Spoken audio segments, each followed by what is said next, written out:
میرے واجب الاحترام حاضرین مجلس،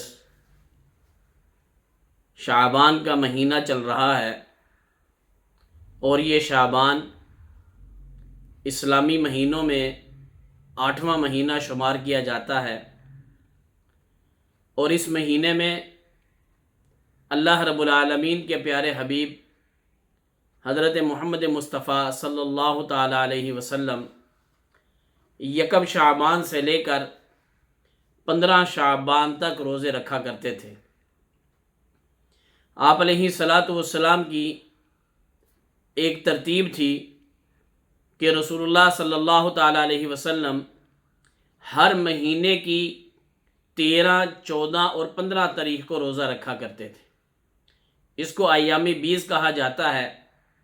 محرم ہے، صفر ہے، ربیع الاول ہے، ربیع الثانی ہے۔ 12 کے 12 مہینوں میں سے 11 مہینے آپ علیہ الصلاۃ والسلام کی یہ ترتیب مبارک تھی کہ آپ ہر مہینے کی 13، 14 اور 15 تاریخ کو روزہ رکھا کرتے تھے۔ اور شعبان کے مہینے میں امام الانبیاء یکم شعبان سے لے کر 15 شعبان تک روزہ رکھا کرتے تھے۔ اب یہاں پر ایک مسئلہ سمجھیے، صرف 15 شعبان والے دن روزہ رکھنا یہ سنت نہیں ہے۔ اگر تو میں نے اور آپ نے امام الانبیاء کی سنت کو زندہ کرنا ہے، شعبان کی ان گھڑیوں میں وہ فیض اور وہ برکات اور وہ چیزیں حاصل کرنی ہیں جو چیزیں اللہ رب العالمین نے امام الانبیاء کو عطا فرمائی تھیں، تو اگر تو میں اور آپ سنت کے مطابق چلیں گے تو ہمیں وہ چیزیں حاصل ہو جائیں گی، ہمیں وہ برکات بھی حاصل ہوں گی، ہماری وہ دعائیں جو رسول اللہ نے ہمارے لیے مانگی ہیں وہ دعائیں بھی ہمیں میسر ہو جائیں گی اگر ہم سنت کے مطابق عمل کریں گے۔ تو سنت عمل کیا ہے کہ رسول اللہ نے یکم شعبان سے لے کر 15 شعبان تک روزے رکھے۔ ایک سنت عمل یہ ہے، اگر ہم میں سے بہت ساروں نے یہ کیے ہیں، یہ کر رہے ہیں تو الحمدللہ بہت اچھی بات ہے، اور اگر یہ والا عمل نہیں کر پا رہے تو دوسرا عمل یہ ہے کہ رسول اللہ نے ہر مہینے کی 13، 14 اور 15 کو 3 روزے رکھے ہیں، تو ہم اس کے اوپر عمل کر سکتے ہیں۔ 13 میں روزہ رکھیں، 14 میں رکھیں، 15 میں رکھیں۔ اگر پھر اس ترتیب سے روزہ رکھیں گے تو یہ شعبان کا 15 شعبان کا روزہ، یہ وہ والا روزہ تصور کیا جائے گا جو رسول اللہ نے رکھا ہے۔ اور اگر ہم یہ سمجھیں کہ صرف 15 شعبان والے دن روزہ رکھیں اور ہم نے رسول اللہ کی سنت پہ عمل کیا تو ایسا نہیں ہے۔ یہاں پر اس بات کی وضاحت اس لیے ضروری تھی کہ ہم لوگ دین اسلام کے اندر رسومات کو، بدعات کو، اپنی طرف سے من گڑت باتوں کو شامل کر دیتے، اور ان چیزوں کو شامل کرنے کے بعد ہم یہ سمجھتے ہیں کہ جیسا کہ ہم دین کے اوپر عمل کر رہے ہیں۔ اب رسول اللہ نے صرف 15 شعبان والے دن روزہ نہیں رکھا، لیکن ہمارے عرف عام میں کیا مشہور ہے کہ بس 15 شعبان کو روزہ رکھ لو اور اس رات میں اللہ رب العالمین کے ہاں بارگاہ میں نامہ اعمال کا رجسٹر چینج ہوگا، تو لہذا وہ والی برکات، وہ والا فیوز، وہ والی چیزیں ہمیں بھی میسر آ جائیں گی جو رسول اللہ نے حاصل کی۔ تو لہذا ہم حدیث مبارکہ کے اوپر غلط عمل کر رہے ہیں۔ عمل کا طریقہ کار کیا ہے؟ یکم شعبان سے 15 تک یا 13، 14 اور 15 ان 3 ایام میں روزہ رکھے، پھر ہم امام الانبیاء کی سنت مبارک کے اوپر عمل کرنے والے بنیں گے۔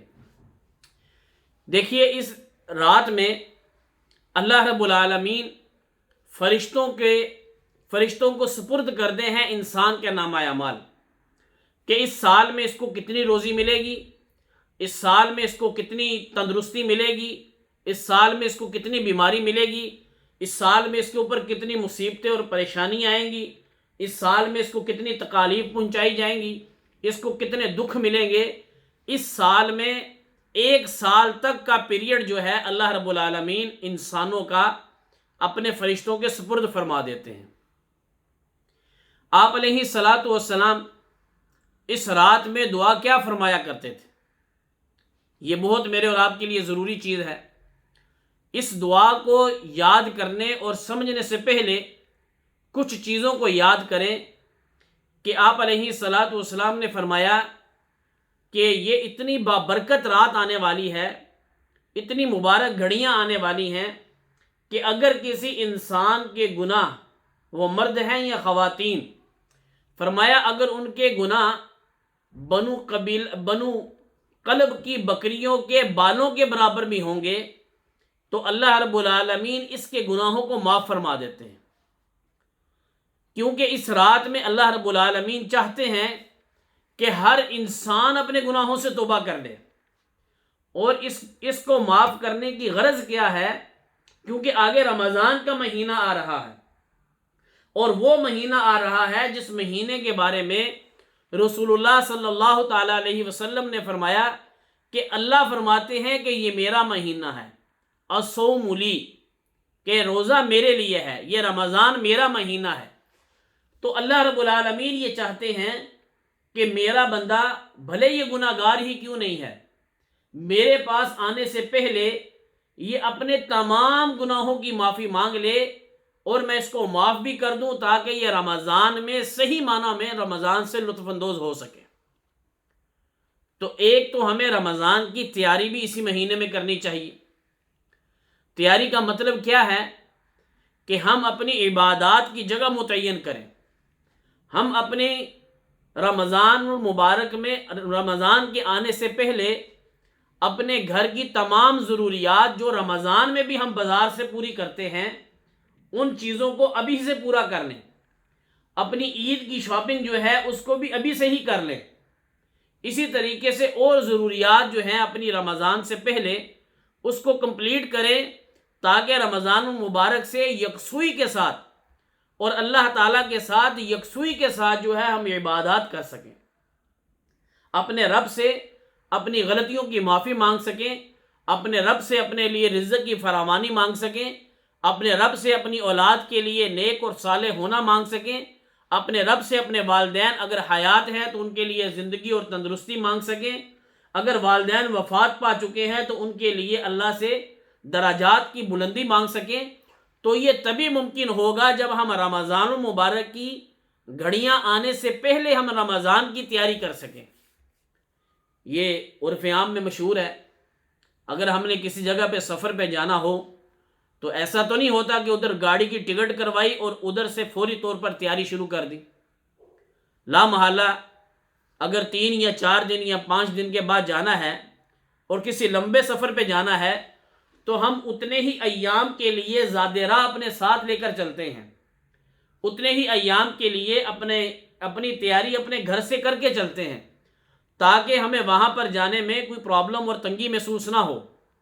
تو بالکل رمضان المبارک کی تیاری ہمیں شعبان کی ان گھڑیوں میں کرنی پڑے گی، اور ان گھڑیوں میں تیاری کے لیے اللہ رب العالمین کے پیارے حبیب نے فرمایا کہ اللہ رب العالمین اس رات میں ہر انسان کے گناہوں کو معاف کرتے ہیں۔ کوئی کتنا بھی گناہ گار کیوں نہیں ہے، اس کے گناہ عرش معلیٰ سے لے کر تحت الثری تک اور مشرق سے لے کر مغرب تک، شمال سے لے کر جنوب تک ہی کیوں نہ ہوں، اللہ رب العالمین فرماتے ہیں مجھے اپنے رب ہونے کی قسم کہ میں اس کے گناہوں کو معاف کروں گا۔ لیکن شرط لگائی۔ شرط کیا ہے؟ کہ یہ گناہ گار مرد یا خاتون صدق دل سے، سچے دل سے اپنے گناہوں کی توبہ کرے، اپنے گناہوں کی معافی مانگے۔ اللہ رب العالمین فرماتے ہیں یہ اپنے گناہوں کی معافی صدق دل سے مانگے، میں اللہ اپنی ذات کی قسم اٹھا کر کہتا ہوں کہ میں اس کو معاف کر دوں گا۔ لیکن معافی کے لیے صدق دل سے توبہ کرنی ضروری ہے، اور علماء نے لکھا ہے، اکابرین فرماتے ہیں کہ معافی کی کچھ شرطیں ہیں۔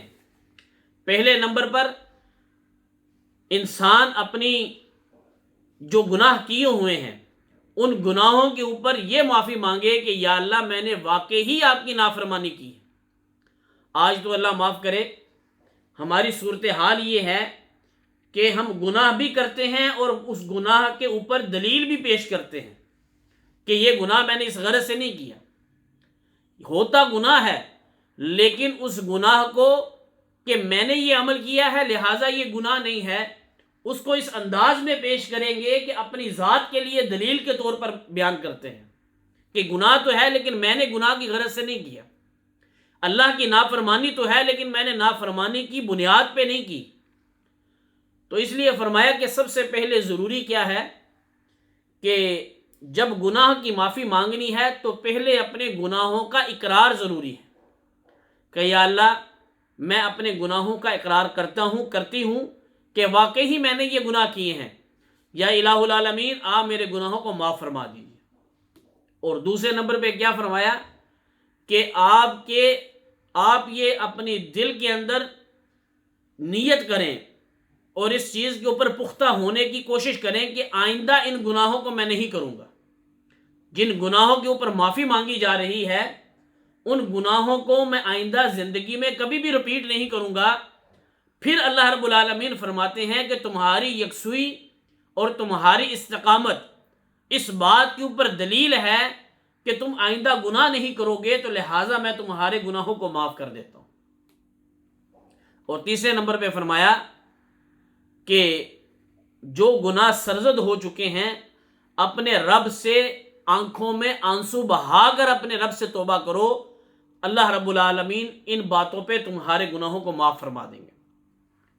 لیکن رسول اللہ صلی اللہ تعالی علیہ وسلم نے فرمایا کہ اس رات 15 شعبان کی رات کو پانے کے باوجود کچھ مرد اور خواتین ایسے ہیں کہ اللہ رب العالمین اس بابرکت رات کو پا لینے کے باوجود بھی ان کے گناہوں کو معاف نہیں کرتے۔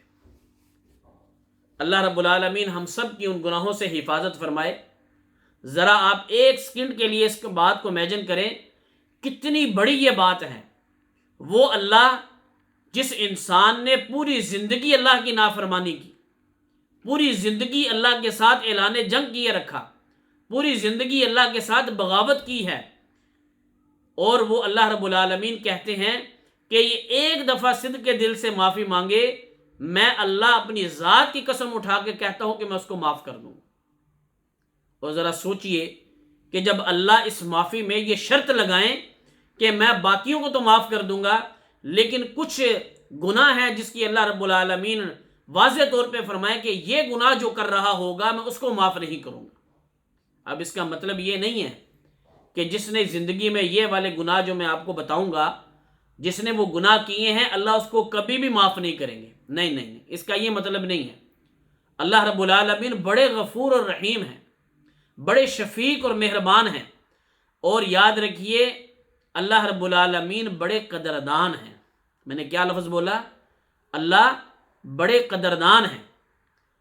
سیدنا موسیٰ علیہ السلام کے وقت میں قحط آ گیا، بارش نہیں ہو رہی، پورے قبیلے کو لے کر میدان میں نکل پڑے، اللہ رب العالمین سے دعا کرنے لگے، یا اللہ بارش نہیں ہو رہی، ہمارے جانور مر رہے ہیں، ہماری کھیتیاں اناج نہیں اگل رہی اور ہماری زمینیں خشک پڑ رہی ہیں، بیماریاں ہمارے اندر عام ہو رہی ہیں، یا الہ العالمین ہمارے لیے آسانی والا معاملہ فرمائیے اور بارش فرما دیجیے۔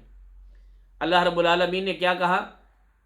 اے موسیٰ بارش تو ہو جائے گی لیکن تمہاری اس پوری مجلس کے اندر ایک مرد گنہگار بیٹھا ہوا ہے، ایک فرد ہے جو گنہگار ہے، وہ اس مجلس سے اٹھ کر چلے جائے، میں ابھی بارش برسا دیتا ہوں۔ سیدنا موسیٰ اللہ سے ہم کلام ہوئے تھے نا، اللہ تعالیٰ سے یہ بات کی تھی، اور اللہ رب العالمین سے بات کرنے کے بعد جب آ کر اپنی قوم کو یہ بتایا کہ اللہ فرما رہے ہیں کہ تمہارے درمیان ایک انسان ہے جو گنہگار ہے، اگر وہ اٹھ کے چلا جائے تو میں ابھی بارش برسا دیتا ہوں۔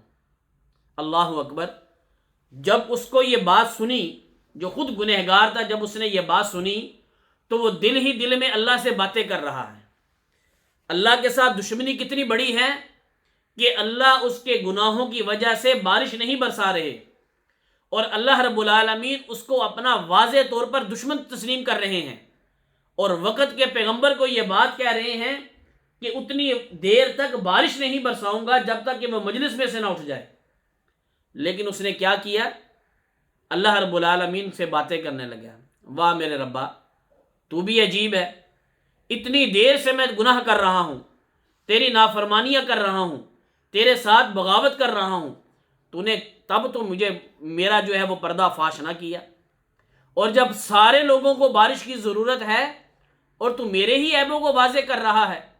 اسی مجلس میں بیٹھے بیٹھے اس آدمی نے اللہ رب العالمین سے اپنے گناہوں کی توبہ کی۔ روایات میں کیا آتا ہے کہ اس کی توبہ کرنے کی دیر تھی، وہ مجلس میں سے اٹھا بھی نہیں اور باران رحمت بھی برسنا شروع ہو گئی۔ سیدنا موسیٰ کہتے ہیں میں اللہ سے دوبارہ ہم کلام ہوا، یا الہ العالمین مجلس میں سے کوئی اٹھ کے بھی نہیں گیا، اور آپ نے تو فرمایا تھا بارش تب ہوگی جب مجلس میں سے ایک گنہگار اٹھ کے جائے گا، یہ کیا ماجرا ہوا؟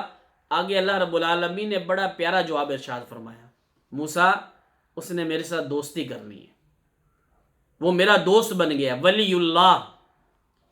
یہ ولی اللہ کا لفظی ترجمہ کیا ہے؟ اللہ کا دوست۔ وہ میرا دوست بن گیا ہے، حالانکہ اس کے گناہوں کی لمبی چوڑی لسٹ ہے، لیکن فرمایا کہ اس نے ایک دفعہ میرے سے توبہ کی، اللہ رب العالمین نے اس کی توبہ کو اسی وقت قبول فرمایا۔ تو میرے معزز سامعین، ہم بھی اپنے گناہوں سے توبہ کریں۔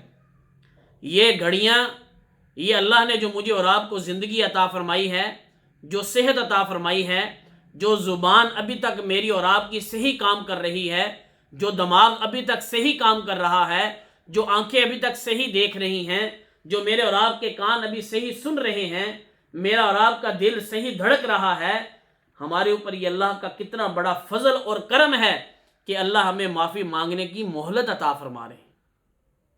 اللہ کتنے شفیق ہیں کہ ہمیں معافی مانگنے کے لیے مہلت دے رہے ہیں کہ ٹھیک ہے رمضان آنے والا ہے، تم اپنے گناہوں سے معافی مانگو تاکہ میں تمہارے گناہوں کو معاف کر دوں۔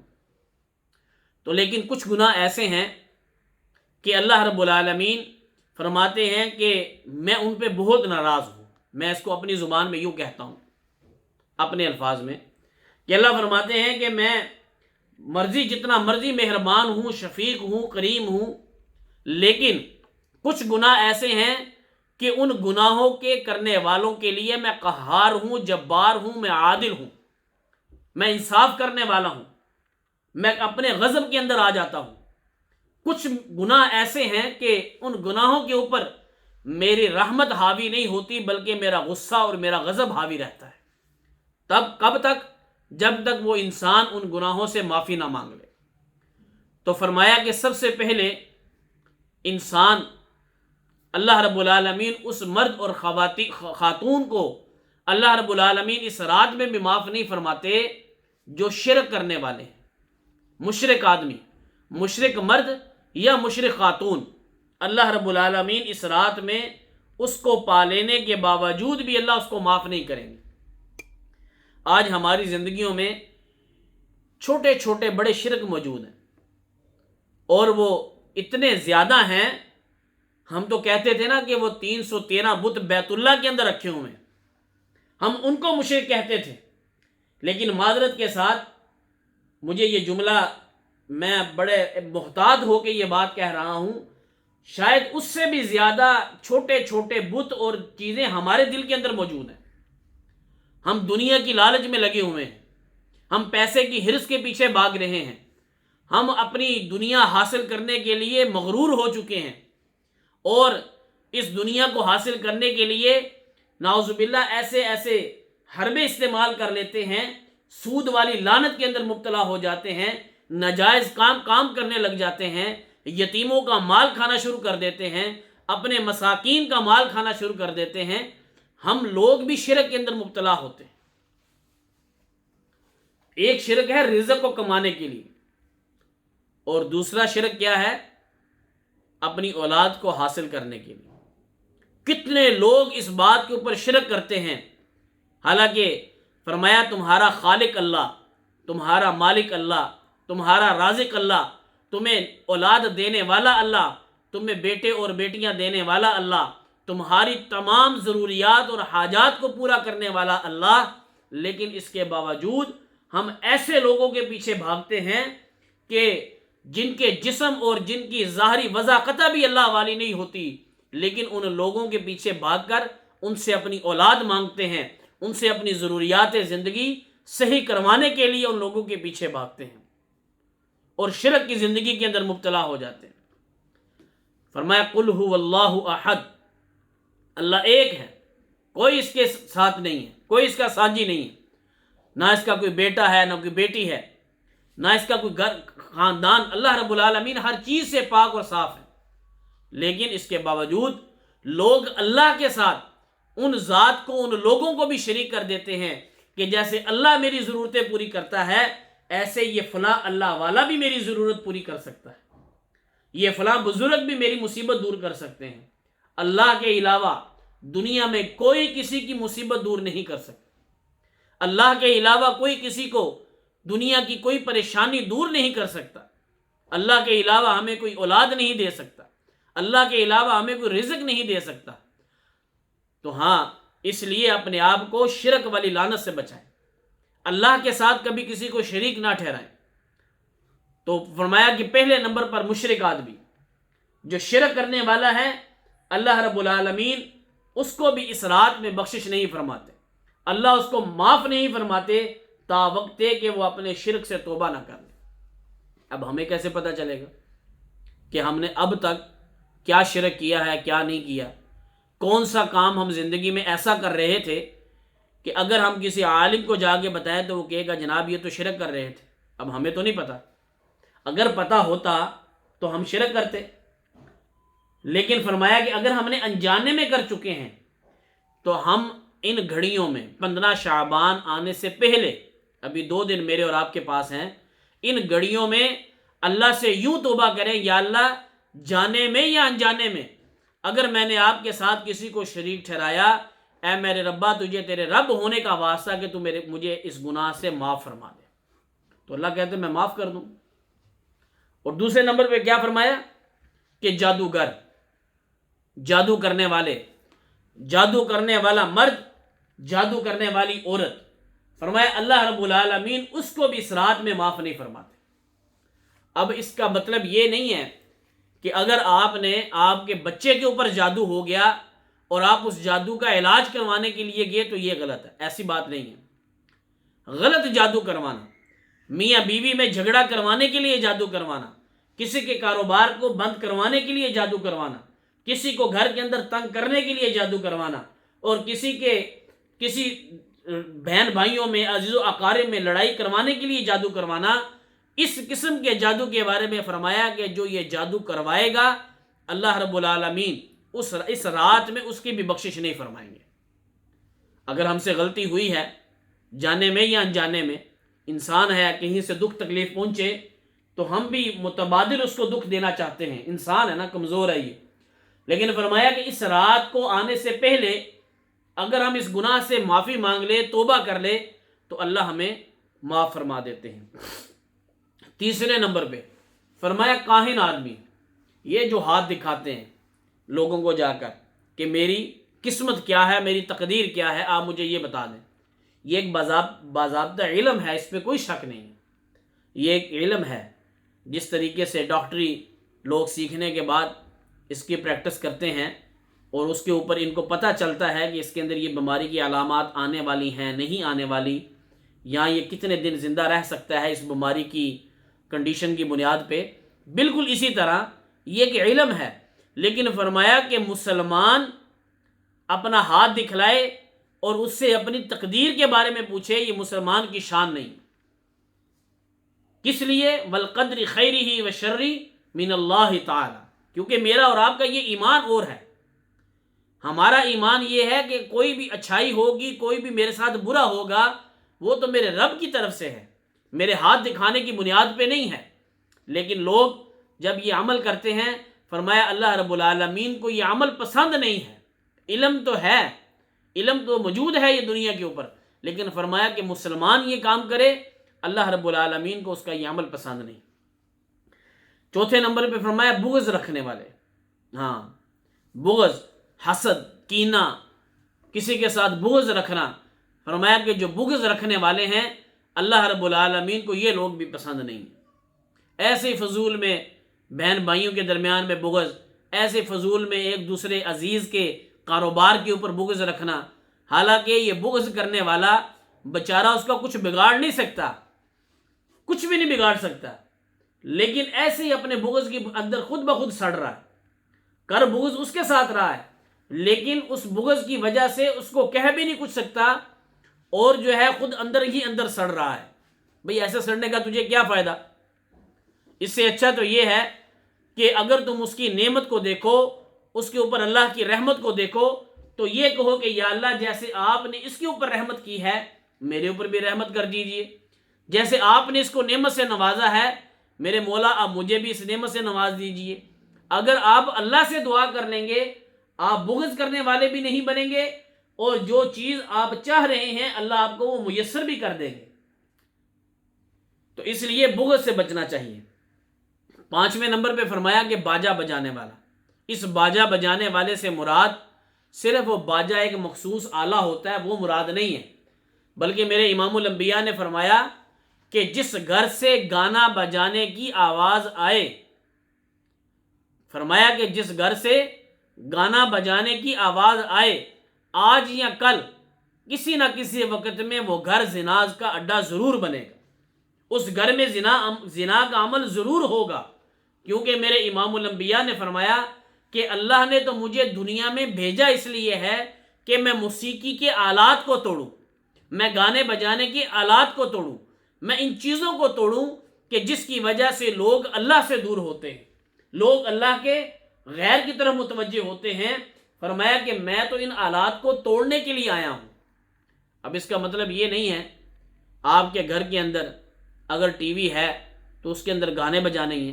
بھائی آپ اس کے اوپر بیت اللہ دیکھ سکتے ہیں، آپ مسجد نبوی براہ راست چلتی ہے وہ دکھایا جاتا ہے آپ اس کو دیکھ سکتے ہیں، آپ مسائل سن سکتے ہیں، اس کے اوپر دین کی محفل لگتی ہیں آپ ان کو سن سکتے ہیں. یہ تو آپ کا ذاتی استعمال ہے کہ آپ اس چیز کو کیسے استعمال کرتے ہیں. چھری ہے وہ سبزی بھی کاٹی جا سکتی ہے اور کسی کو نقصان بھی پہنچایا جا سکتا ہے. ماچس ہے اس کے ساتھ آپ کچن میں بھی کام کر سکتے ہیں اور خدا نخواستہ کسی کی گھر کو بھی جلایا جا سکتا ہے. اسی طریقے سے پٹرول ہے وہ گاڑی میں موٹر سائیکل میں چلانے کے لیے کام بھی آتا ہے اور خدا نخواستہ آپ اس سے کسی کو نقصان بھی پہنچا سکتے ہیں. تو اس کا مطلب یہ نہیں کہ ہر چیز کا مثبت اور منفی پہلو نکالنا یہ میرے اور آپ کے اوپر منحصر ہے. تو اس لیے فرمایا کہ اس ہر وہ گھر جس کے اندر سے گانا بجانے کی آواز آئے، میرے امام الانبیاء نے فرمایا کہ اللہ رب العالمین اس کو بھی اس رات میں معاف نہیں فرماتے. اور فرمایا کہ وہ مرد ہو یا عورت، مرد کی شلوار یہ آپ اپنے بھائی کو، بیٹے کو، اپنے سسر کو، اپنے خامند کو، ان کو یہ بات بتا سکتے ہیں جو یہ بات میں اب اسپیشل کر رہا ہوں. اور ہمارے مرد اور خواتین اس گناہ کے اندر جانے انجانے میں بہت ہی زیادہ ملوث ہیں. فرمایا کہ جس مرد کی شلوار ٹخنوں سے نیچے ہوگی، جس مرد کی شلوار ٹخنوں سے نیچے ہوگی، فرمایا اللہ رب العالمین اس کو بھی یہ رات پانے کے باوجود اللہ معاف نہیں فرمائیں گے. کتنا یہ گناہ ہمارے گھروں میں عام ہے. ہمارے مرد شلوار ٹخنوں سے نیچے یہ فیشن بن چکا ہے، حالانکہ ان کو پتہ بھی نہیں ہوتا شلوار نیچے گھسٹتی ہوئی کتنی بری لگتی ہے. ایسے لگتا ہے جیسے کوئی چرسی جا رہا ہے، پتہ ہی نہیں، اس کو ہوش ہی نہیں ہوتی، نیچے نیچے تک جوتے سے بھی نیچے زمین کی سطح پہ لگ رہی ہوتی. لیکن ایک فیشن ہے، اس کو ہم فیشن کے طور پہ کر رہے ہیں. تو لیکن فرمایا کہ آپ اپنے خامد کو، بھائی کو، بیٹے کو آپ ان کو یہ کہیں کہ یہ عمل جو ہے یہ غلط ہے. اور رسول اللہ صلی اللہ تعالی علیہ وسلم نے فرمایا کہ یہ کل قیامت والے دن جہنم میں جلائے جائیں گے. یہ ٹخنے جس مرد کی شلوار ٹخنوں سے نیچے ہے اس کے ٹخنے جو ہے وہ جہنم میں جلائے جائیں گے. اور دوسرے نمبر پہ کہا کہ جس عورت کی شلوار ٹخنوں سے اونچی ہے، کہ مولوی صاحب ان شلوار ٹخنے نہیں ہوں تے پنڈلی تک ساڑی گل پہنچی. اب تو ٹخنے تو دور کی بات ہے، اب فیشن یہ ہے کہ پنڈلی تک جو ہے شلواریں ہیں ہماری. اور اللہ معاف کرے ایسا لباس پہنا جاتا ہے کہ بات کرتے ہوئے شرم آتی ہے. میرے محمد عربی علیہ الصلوۃ والسلام نے فرمایا وَإِذَا بَطَلَ الْحَيَاءُ فَفْعَلْ مَا شِئْتَ. جس وقت تمہاری حیا زائل ہو جائے جو چاہے مرضی کرو. یہ اب آگے 8 مارچ بھی آنے والا ہے، یہ جو میرا جسم میری مرضی والی وہ بھی باہر نکلنے والی. میرے محمد عربی علیہ الصلوۃ والسلام نے فرمایا کہ اللہ رب العالمین کا حق ہے میرے اور آپ کے جسم کے اوپر.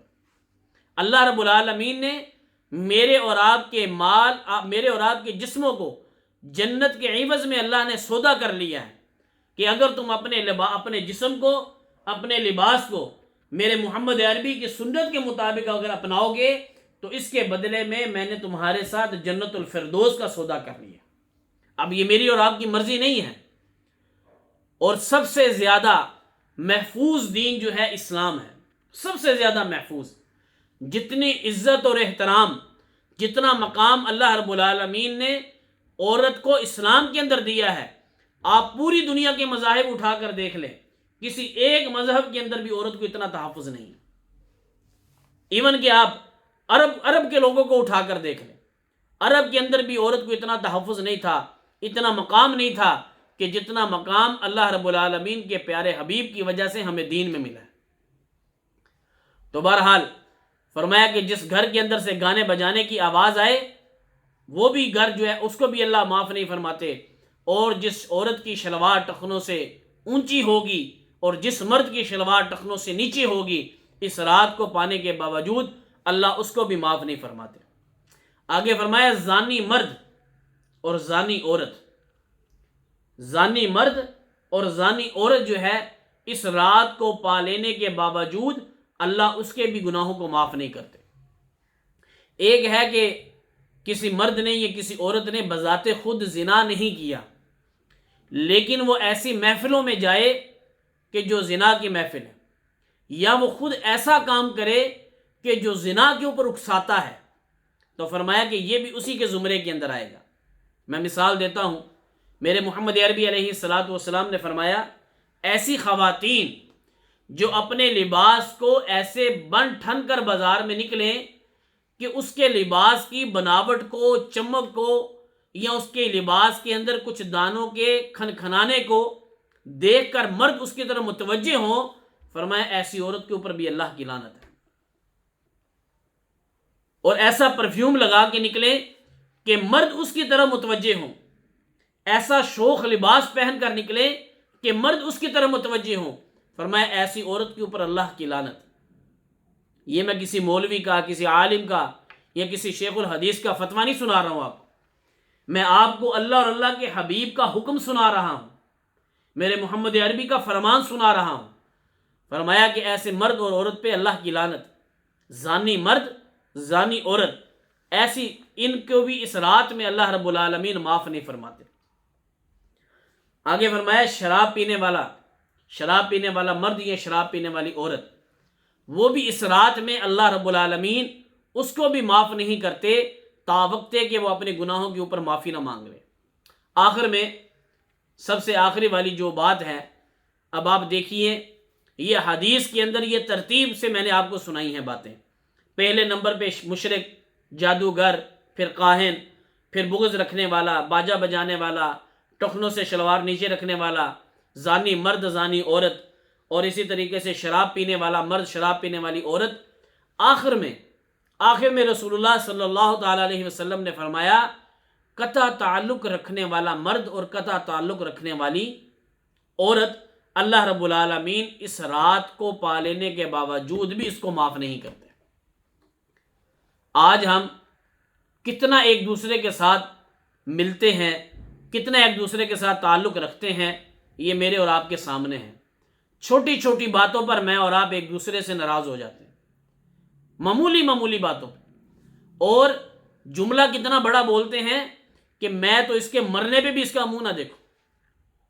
میرے محمد عربی تو منافق کا جنازہ پڑھانے کے لیے چلے گئے اور فرمایا کہ میں اس لیے اس کے جنازے میں شامل ہو رہا ہوں، ہو سکتا ہے کہ میرے شامل ہونے پہ اللہ اس کو معاف کر دے، اور فرمایا کہ جو دنیا سے چلا جائے اس کے عیبوں پر، اس کے گناہوں پر پردہ پوشی کرو، اس کی باتوں پہ کے اوپر پردہ ڈالو۔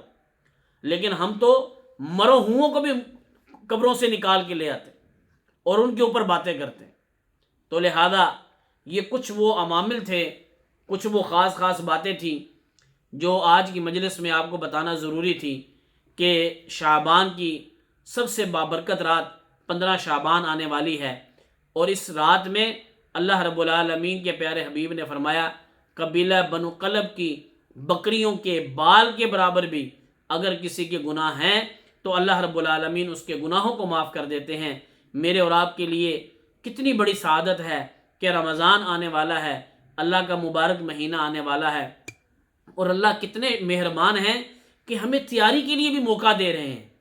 ایسی رمضان کے آنے سے پہلے شعبان کی رات رکھ دی، پھر جیسے رمضان گزرے گا پھر آگے حج اللہ لے کے آ رہے ہیں کہ چلو جس کے گناہ پھر ہو گئے اللہ حج میں معاف کر دے، جو حج سے بھی رہ گیا پھر اللہ قربانی لے کے آ رہے ہیں۔ چلو یعنی کہ پورا سال آپ دیکھیں گے تو اللہ رب العالمین ہمیں ہمارے لیے معافی کے مواقع پیدا کر رہے ہیں، میرے اور آپ کے لیے معافی مانگنے کے لیے سہولیات اللہ پیدا کر رہے ہیں۔ تو اس لیے مجھے اور آپ کو یہ بات چاہیے کہ ہم اپنے گناہوں کی معافی مانگیں اور ان ایام میں رمضان المبارک کی تیاری کریں۔